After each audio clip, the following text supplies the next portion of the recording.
Shalom kekasih-kekasih Tuhan. Renungan pada hari ini berjudul Kasihilah musuhmu.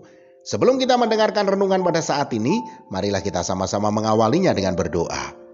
Bapa, di dalam nama Tuhan Yesus Kristus, ya Roh Kudus, firman-Mu itulah yang menerangi langkah kehidupan kami. Untuk itu kami sambut berkat firman-Mu di dalam nama Tuhan Yesus Kristus. Amin. Firman Tuhan pada saat ini terambil dari Lukas 6 ayat 27. Tetapi kepada kamu yang mendengarkan aku berkata, kasihilah musuhmu, berbuatlah baik kepada orang yang membenci kamu.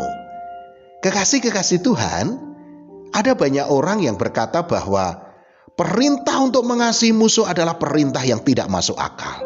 Bahkan diperintahkan juga harus berbuat baik kepada orang yang membenci kita. Perintah model apa ini? Enak saja, kalau sudah berbuat jahat ya harus dibalas, biar dia juga merasakan bagaimana rasa sakitnya. Ini malah diminta mengasihi, mau ditaruh di mana harga diri kita. Begitulah kira-kira kata dunia. Bagi orang dunia, kepuasan dan ketenangan hati ini akan terlaksana bila kita bisa membalas dendam, menghancurkan kehidupan orang lain, bisa mempermalukan orang lain, dan menjatuhkan orang lain. Saudaraku, tidak ada orang yang sempurna di dunia ini. Kalau kita begitu sakit hati ketika kita disakiti, bisa jadi tanpa kita sadari, kita juga telah membuat orang lain sakit hati atas perbuatan kita. Untuk itulah saudaraku, kita harus bisa melepaskan pengampunan agar kita juga diampuni oleh orang lain yang kecewa terhadap kita. Jadi, kalau kita ingin dikasihi, kita juga harus mengasihi. Kalau kita ingin dimaafkan, kita juga harus memaafkan. Lukas 6 ayat 38 mengatakan, berilah dan kamu akan diberi, suatu takaran yang baik, yang dipadatkan, yang digoncang, dan yang tumpah keluar akan dicurahkan ke dalam ribaanmu. Sebab ukuran yang kamu pakai untuk mengukur akan diukurkan kepadamu. Jangan kita hanya mau mengasihi orang yang baik dan mengasihi kita saja, saudaraku. Itu adalah hal biasa. Tetapi kita harus bisa mengasihi orang yang memusuhi kita. Itu baru luar biasa.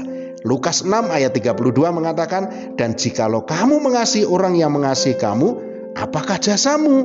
Karena orang-orang berdosa pun mengasihi juga orang-orang yang mengasihi mereka. Saudaraku, mengapa kita harus bisa mengasihi musuh kita?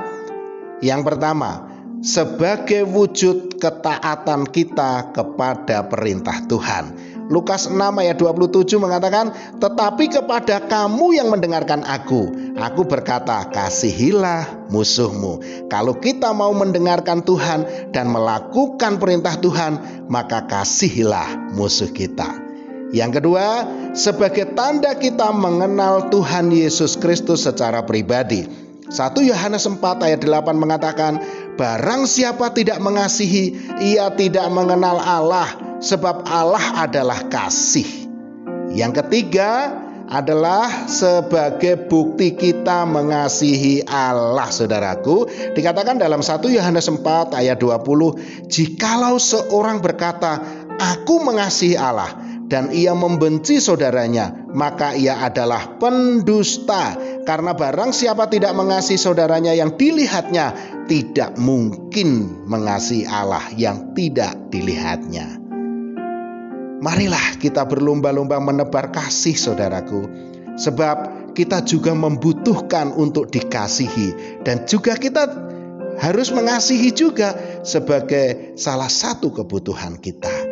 Amin. Mari kita berdoa. Bapa, di dalam nama Tuhan Yesus Kristus, ya Roh Kudus, ajar dan mampukanlah kami untuk bisa mengasihi dan mengampuni, sebab Engkau terlebih dulu mengasihi dan mengampuni kami. Dalam nama Tuhan Yesus Kristus. Amin. Selamat beraktivitas dan tetap semangat. Tuhan Yesus Kristus memberkati.